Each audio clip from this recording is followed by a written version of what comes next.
Dobro večer, oprostite. Osobnu iskaznicu, molim vas. Koliko ste gajbi i pive popili prije posla? Ja sam Zagorka, ja ne pijem pivo. Vi samo po vinu udarate. Mogu vam šapnuti? Možete, šapnite mi. Nešto seksi ili?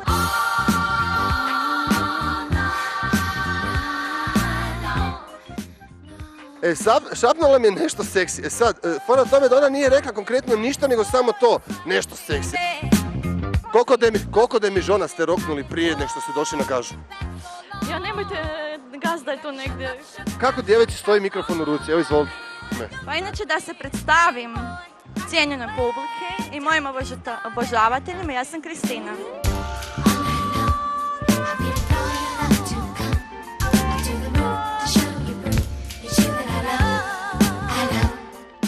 Kristina, cura fina, za tebe glasam uvijek. Glasat ćemo svi za nju. Svi za Kristinu.